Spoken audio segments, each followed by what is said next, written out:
Hello everyone and welcome back to my YouTube channel. Today's video is going to be sponsored by GoHoleIsAllright. Please visit GoHoleIsAllright.com for coasters, glasses, and shirts all made by me. The second thing I would like to point out today is thank you so much to everyone who watched and commented and even subscribed because of my Morbius review. That wasn't me who made that a success, that was all of us. So thank you so much. In honor of the Morbius review, I thought today we would stay in the Spider-Man universe and talk about the 2017 smash hit film, Spider-Man Homecoming. Spider-Man Homecoming stars one of my favorite actresses, Zendaya as MJ, and Tom Holland as Spider-Man, as well as Robert Downey Jr. as Iron Man, a man who helps Peter Parker find his way. In this universe, they do Spider-Man a little different, which I really like. Ben Parker is already dead, and also Spider-Man has one friend named Ned who will back him up no matter what. His only other friend is named MJ, and unlike the other movies, she's not the most popular girl in school. In fact, she's the least popular girl in school. She gets picked on. She gets bullied the same way as Ned and Peter, but they always stick together. Peter Parker wants to be a normal 15-year-old kid. He wants to talk to a very, very pretty girl named Liz. He wants to help Ned finish the Star Wars toy, but unfortunately he has bigger concerns. He has to help his Aunt May through her grieving process over the loss of his uncle. And of course, he has this other little errand. He's Spider-Man, which means he has to swing across New York City. But what makes this Spider-Man film different is, unlike every other Spider-Man iteration, my favorite parts in the movie are when he's Peter Parker. I like when he's trying to help his Aunt May pay the rent. I like when he helps Ned and MJ say, even if you're bullied, I will stand behind you. I like when he's winning academic decathlons and applying for jobs. Now, one other thing I do like is, my favorite scene is when he finally gets the courage to ask Liz to homecoming, and she says yes. He bikes home, he's so excited, and then he realizes he doesn't know what to wear, he doesn't know how to dance, and has no idea how to talk to girls that aren't MJ. So he calls MJ, and she teaches him how to talk to girls. He says Aunt May, and Aunt May teaches him how to dance, and Aunt May teaches him how to tie a tie, and it is played by an amazing song called Save It For Later, which makes it so funny. And then something happens. This is a spoiler warning, but this movie has been out since 2017. Liz's father is the Vulture. He is a man who has been wronged by Iron Man, and he has been wronged by the Avengers. And he knows that Parker is Spider-Man. And he says, my daughter loves you.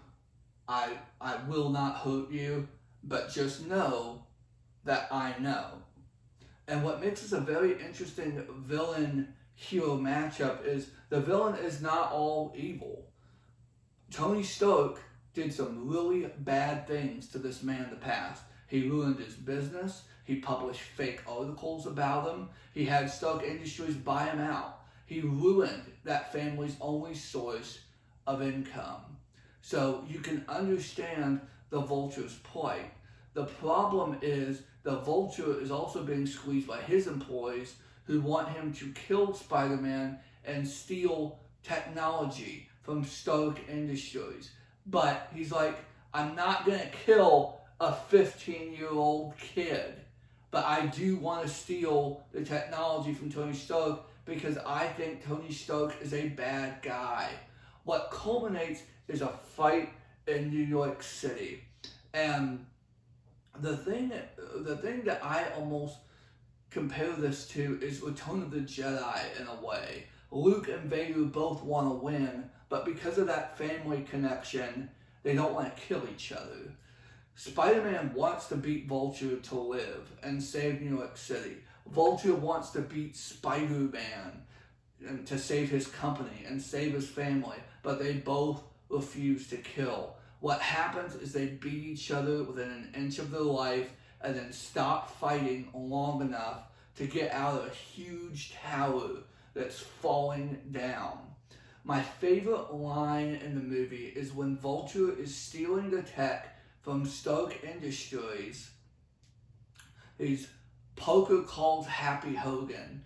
Happy Hogan works for Stark Industries, and he says, "I'll call you back."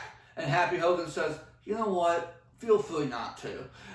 It's so funny, but Happy Hogan has no idea what's going on. The ending, spoilers abound.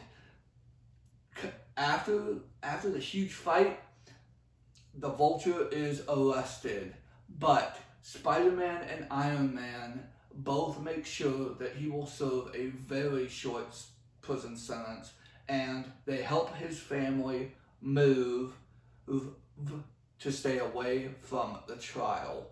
My favorite scene in this whole movie, though, is again a simple scene. Ned asks, "Can I try on the suit?" And Peter's like, "Yeah, it's just me and you." And then Ned's like, "What up?" And he's just dancing around in Spider-Man's suit and sitting on a chair and having a lot of fun and listening to music. And it's so funny. This movie, it might be one of my favorite comic book movies. It is not the best Spider-Man movie, but Spider-Man has always been my favorite Marvel character anyway. And the big improvement for me is Zendaya over Kirsten Dunst as MJ. I was never a huge fan of Kirsten Dunst as MJ in the older Spider-Man movies, but I love Zendaya in this movie. Going on, the trilogy will take a very interesting path. I love this movie. I don't like the second Spider-Man movie that much. It's okay, and I love the third one. I don't know what happened in the second Spider-Man movie. I suspect studio interference, but I cannot confirm that. The reason that you should go see this movie again is because Spider-Man Homecoming joined the $1 billion club. It is one of the highest grossing movies of all time, and this is what started it. There are callbacks in Spider-Man No Way Home. My favorite callback is when he learns with great power comes great responsibility. He feels responsible that his Uncle Ben is dead. He feels responsible that his mentor Tony Stark died in one of the previous Avengers movies, and he will do whatever it takes to save Ned, MJ, and his Aunt May. But will he be enough? Find out next time on my review of Spider-Man No Way Home. Until then, do not forget to go to GoWholeIsAlright.com. My name is Josh Buck.